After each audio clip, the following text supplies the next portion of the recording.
Okay, so today we're looking at a personal essay, Beyond Wealth, the Vital Currency of Family Care.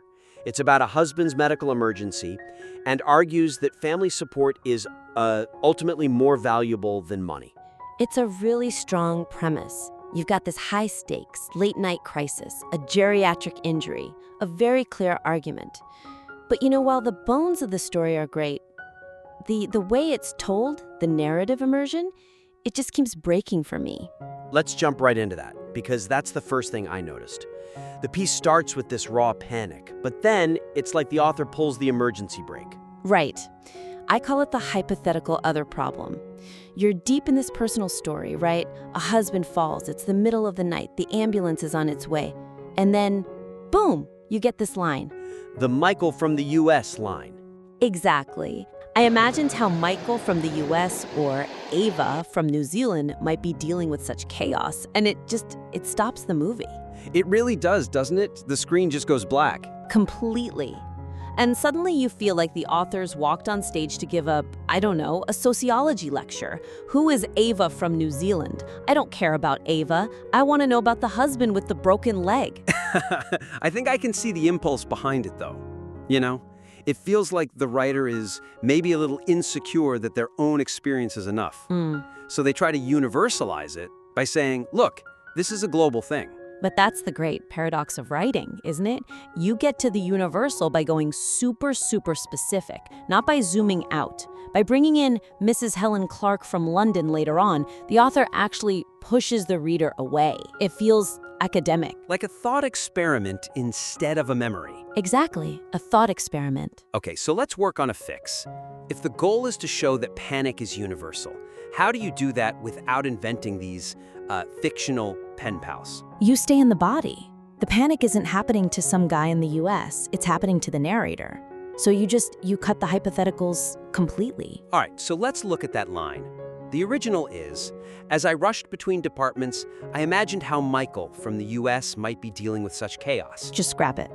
Get rid of it. And instead, focus on the sensory details of that rush. So something like, as I rushed between departments, the fluorescent lights felt like they were strobing with my heartbeat. Yes.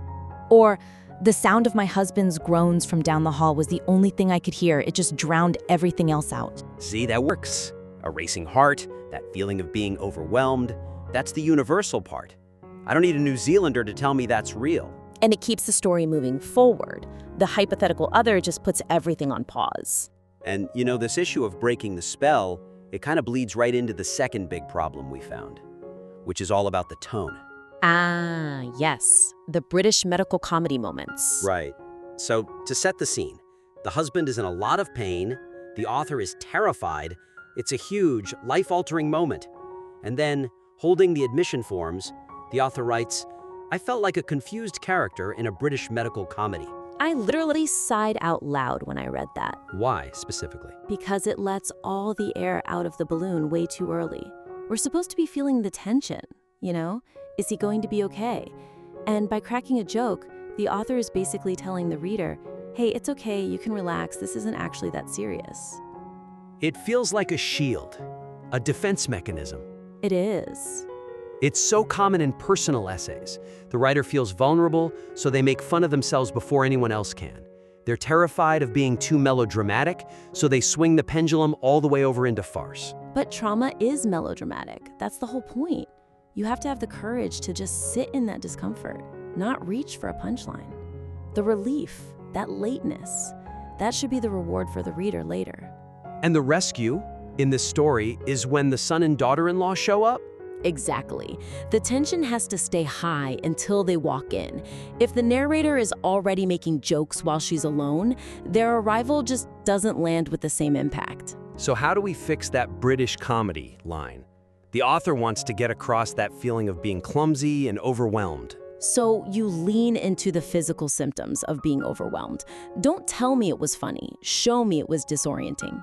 Okay, so instead of the sitcom line, we could try something like, I felt small, invisible, and just utterly unqualified to be making these life or death decisions. Yeah, that's so much more powerful. Or even something more physical, to keep that clumsiness. My hands were shaking so much I dropped the pen, twice. I just stared at the form and the words started to blur. Now that puts me right there with the writer. Dropping a pen isn't funny in that context. It's a symptom of shock, and it maintains the seriousness of the situation. So once the family does arrive, the essay shifts, and this is where the writer falls into what I'd call the theme trap. Oh, I know exactly where you're going. This is the medical oxygen part. Yep. The author is in a hospital, so they decide every single metaphor from here on out has to be medical. It's a little too clever, isn't it? It is. They say the family's arrival felt like medical oxygen flowing into my lungs, and that it rebalanced my emotional vitals. It feels so constructed. I mean, when your son walks in and saves the day, you're not thinking about your emotional vitals. You're just thinking, thank God. It almost sterilizes the emotion. That's the perfect word. It sterilizes it. The whole point is that the hospital is this cold clinical place, right? And the family is the warmth. But if you describe the family using that same clinical language, you kill the contrast. You make them sound like just another piece of equipment. Exactly. So the fix here is to go in the complete opposite direction. The feeling of relief needs to be visceral, primal. Yes, you need to feel the body physically unclench. Okay, let's workshop that line about rebalanced my emotional vitals. How do we change that? Talk about the knot in your chest. Something like, when I heard their voices, the knot in my chest finally loosened. For the first time in hours, my hand stopped shaking. Simple, direct. I like that. What about the medical oxygen one? Just say what it really was. It was the first deep breath I'd been able to take since the phone rang.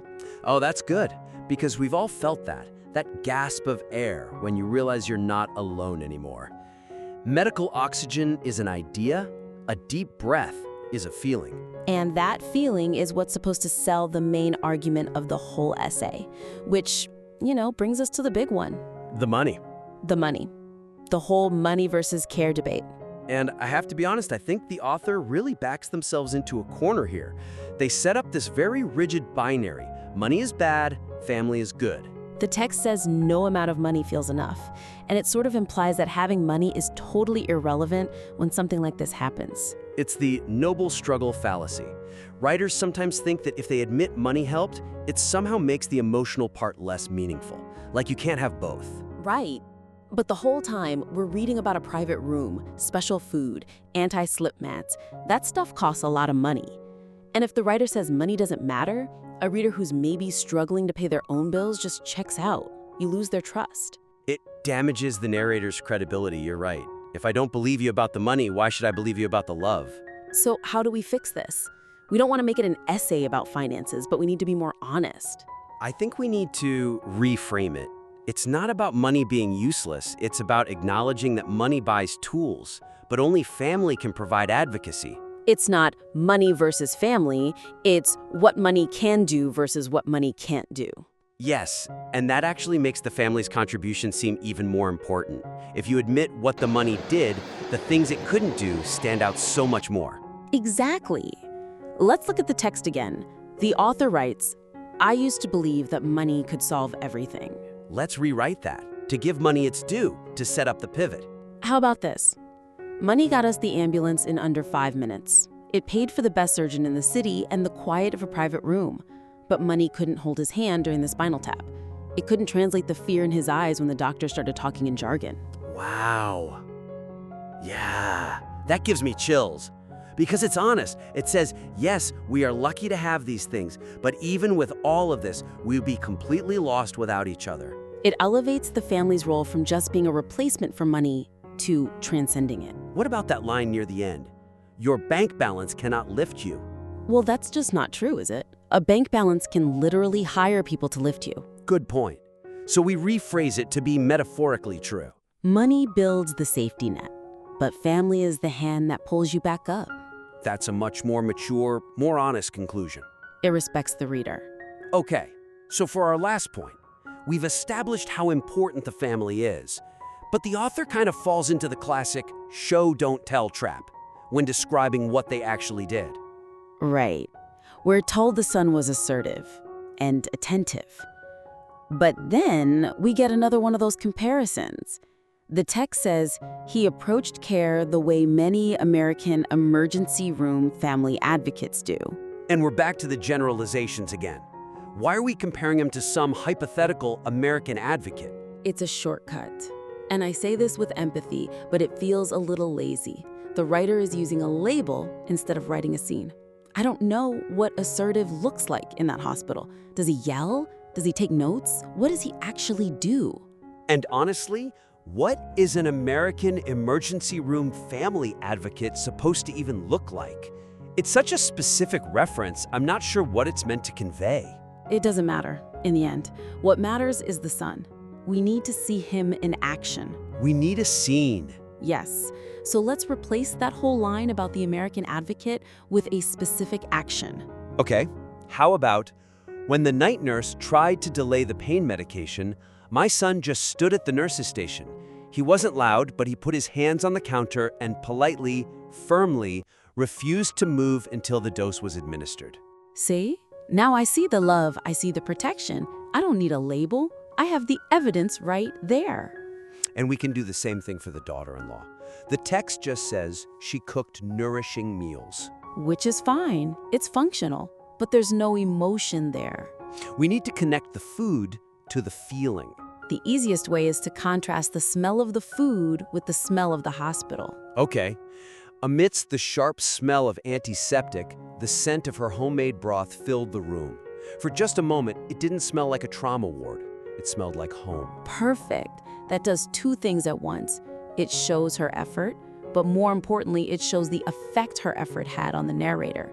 It momentarily transported them out of the nightmare. And that's really the key to all of this, isn't it? Specificity is what carries the emotion.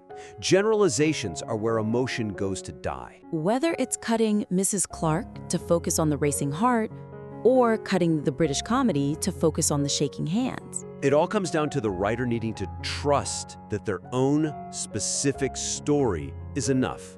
It is. This writer has amazing raw material. A femur fracture in the middle of the night, that's inherently dramatic. They don't need to dress it up with all these extra comparisons and clever metaphors. So let's wrap this up. What are the big action items for the listener? Okay, number one, strip out all the hypothetical cultural references. No Michael, no Ava, no Mrs. Clark. Stay in the room, in the moment. Number two, lose the clinical metaphors for emotions. No emotional vitals. Describe what relief actually feels like in your body. 3, fix the tonal inconsistencies. Let the traumatic parts be traumatic. Ditch the British comedy line. The relief should come when the family arrives, not before. Number 4, nuance the argument about money. Don't create a false choice. Acknowledge what money can do so you can highlight what it can't. And finally, number 5, show us the advocacy. Don't just tell us the family was assertive. Give us the scene. Show us the son at the nurse's station. Show us the daughter-in-law with the soup. This is a story with a tremendous amount of heart. I think with these changes, that heart will just beat so much louder on the page. I completely agree. I would really encourage the writer to take another pass at this. Just focus on the sensory details of that night. Trust that the theme of family love will come through on its own without needing to be explained. You bet it. That's all for this critique. Thanks for listening.